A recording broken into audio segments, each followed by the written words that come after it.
Hello, what up my people, welcome back to my channel once again. So today I'm going to be sharing my trade recap on EU, that's Euro USD. I actually caught 3 consecutive sniper entry on EU, and which I actually used my 2 combination of strategy, which is both SMC and Malaysian SNR. So join me on my screen so that I can actually show you how I actually caught these sniper entries and the confirmations I actually looked at before I actually entered those trades. So join me on my screen so that I can actually take you through all those confirmations and the confluences I actually used before I entered those trades. Join me. So welcome back to my screen, guys. Like I said, I was going to be sharing my trade recap on EU. This is the 3 trades that I got consecutively. 1, 2, 3. And this is the 4th trade. I took this trade, but I got one SL on this particular zone. So irrespective, I will be documenting the first trade so that we all have idea of how I got this first trade.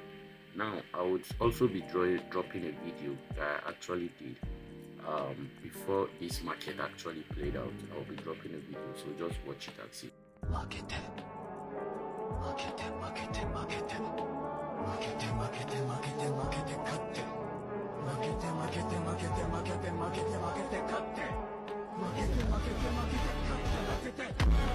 So that is the video, that is the confluences that I actually looked at. This demand zone. Before the market started, I saw this particular candle and I knew that this is my demand zone. This is my demand zone, and I actually drew my table on the demand zone. And I actually drew this particular inner table, that's the body candle, but the market did not get to this body candle. It only tested this my line here. This is my SNR line. This is my support. This is my support line here, and irrespective, the moment it came, it tapped into my line and gave me almost a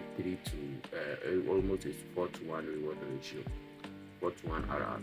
So that's how I actually caught this first trade. And if you look at actually before the market started, we had a liquidity here.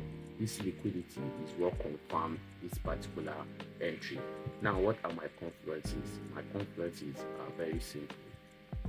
Firstly, I look at my order block. When I see order block, the next thing I'm looking at is my breakout structure. When I get my breakout structure, the next thing I'll be looking at is inducement or liquidity. For me, irrespective, I call it inducement. This is an inducement for us, and I knew that the market was going to come here to take out this inducement before you actually take out this particular order block and start moving to the right direction.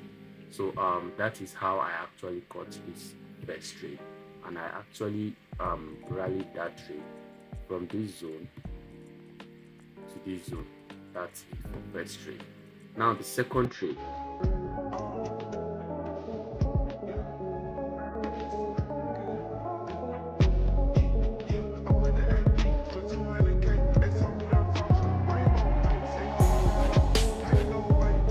I actually use an indicator for this second trade. That's the Asian range indicator. Now on the normal ground, this line is my resistance candle. This is my resistance candle on the 4-hour time frame. Okay, so let's go to the 4-hour time frame. Let's analyze how I actually caught that second trade.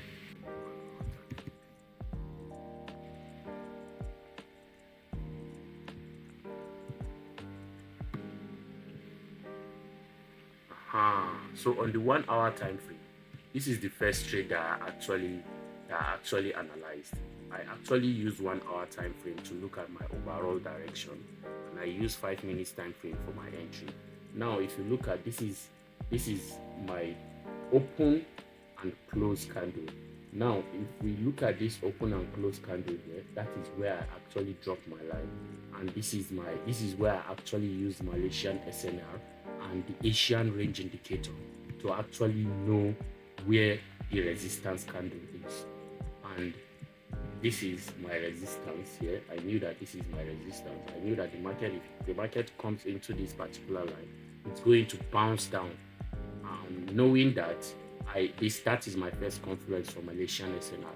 After I saw this particular resistance candle in line, I went back to my 5 minutes time frame So this is the 5 minutes time frame. So the moment I was able to identify this my resistance candle, I left my sell limit here immediately. And my second confluence is my Asian range indicator. If you know what turtle soup is, the moment the Asian range high is being swept, what do you expect? You expect that the New York session actually brings that market, or maybe the London session. No, sorry, maybe you expect the London session to actually take the opposite of the Asian range. And if you look at this particular range, the Asian range, the moment it tapped and swept the liquidity on top of the Asian range, it started moving down impulsively.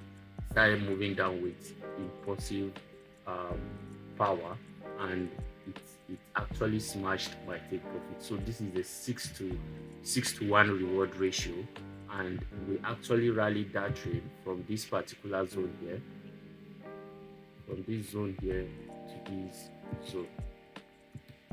Yeah. So for the third trade, the ironic thing about life is that you are a different person to everyone you meet. To some, you're quiet. To others, you never stop talking. Some remember you for your kindness, others for the time you walked away. You are a villain in someone's story, a hero in another's.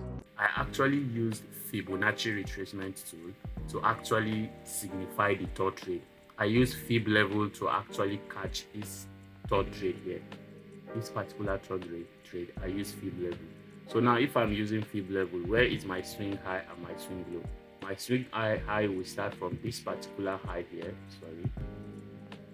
My swing high will start from this particular high here to this particular low here. Can you see? Sorry. This is my swing low and this is my swing high. This is my high and this is my low. And when I drew my Fib level on this particular two highs, what happened? The moment the market got to the 0.5 level, immediately also it actually reversed and came to the downside. Immediately it reversed and came to the downside. And I actually rallied the third trade from this particular zone here to this zone. And the third trade, we caught a 3 to 1 reward RR. This is a 3 to 1. You see, it's a 3 to 1 reward RR. Now on my fourth trade, this particular fourth trade here, I actually got an SL on this trade. And why did I actually enter the trade for the third trade? Why did I enter the trade?